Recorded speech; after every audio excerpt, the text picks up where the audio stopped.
Does telling the recruiter you take the minimum wage hurt your chances? So if you were talking to a recruiter and the range was $150,000 to $200,000, let's say you made 130 at your last job, all made up numbers here. Those are pretty good numbers. I'd personally be happy for that 20K raise, especially if I feel like I have less experience than what they are asking for. This is imposter syndrome right here, but I'll continue. Does this help or hurt your chances? I'd assume the company would be happy to pay less. Is that a strike against your self-confidence as a candidate for something? Seems like a competitive market, lowest bidder wins. Obviously, if you're staff level looking at senior roles, I'd ask for the max. I'm talking about on the level or just below. So two things. First, if you feel like you have less experience, that's completely dependent on the job description and in alignment with the title you're applying for. If you have anywhere between 3 to 5 years of experience and you're applying for a senior role, even if the job description says 8+, it doesn't matter. A lot of time there is a disconnect between recruiters and actual real expectations. Again, don't discredit yourself. You're completely capable of doing the job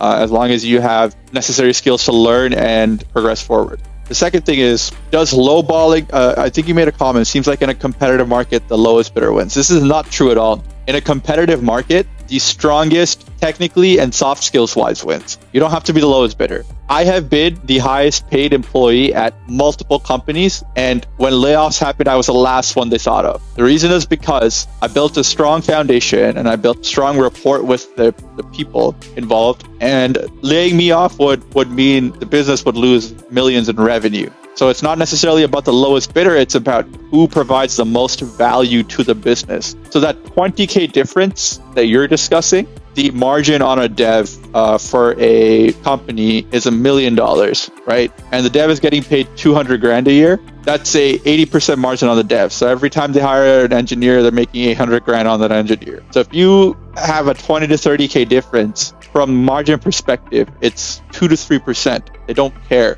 What's more important to them is which engineers are bringing them $1 million in revenue and which engineers are bringing them less because they're delivering less value. So that's something to consider. To answer your question, does taking the minimum wage hurt your chances? The short answer is no, it doesn't hurt your chances. Probably increases it from a perspective of being filtered out for your comp range.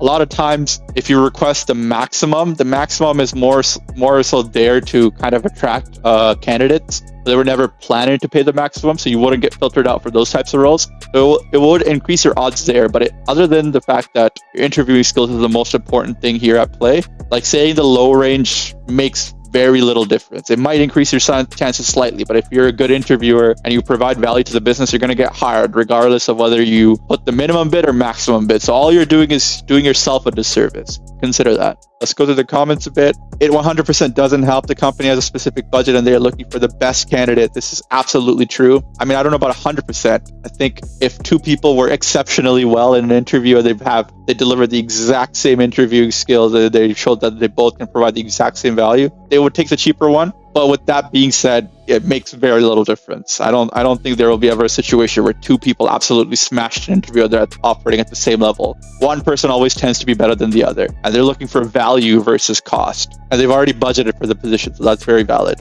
The response to that, in 2023, I'm not sure that's true. It feels like a lot of companies are trying to cut engineering salaries and avoid candidates looking for the top of the range salary. So this is true for juniors and intermediates that don't provide an immediate value to the business. A lot of times they need a lot of hand-holding and their salaries got inflated with the booming economy. So they're trimming the fat for junior and intermediate, but I don't think this is true for seniors. Seniors are still very hard to come by. They're also still very picky with the jobs they work at, and they also provide exceptional value. They deliver high quality software fast and efficiently. So while it may cost them individually more, when you're comparing it against like having a good senior engineer will do the work of 3 to 4 junior engineers, then all of a sudden they're a lot cheaper to hire.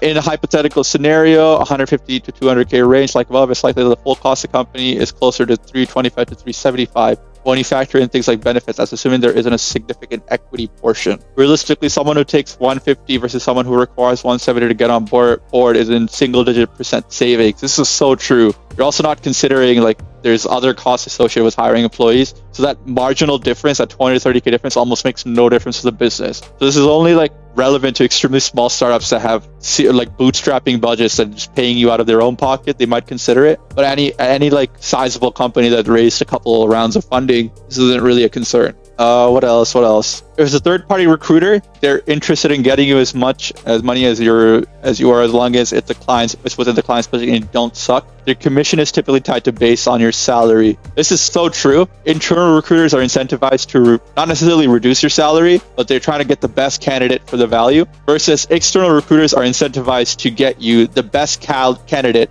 They also want you to be paying the most in terms of salary. So they'll always try and get you to submit on the maximum salary. So that's something to consider. If you're working with an external recruiter, talk to them about your actual expectations and work with them, because if you get paid more, they get paid more. Internal recruiters won't be as flexible or friendly with you, but again, lowballing them, it makes very little difference in your chances of landing the job. That depends on your interviewing skills. Anyways, that's all I want to talk about today. Thank you so much, and I'll see you on the next one. Peace.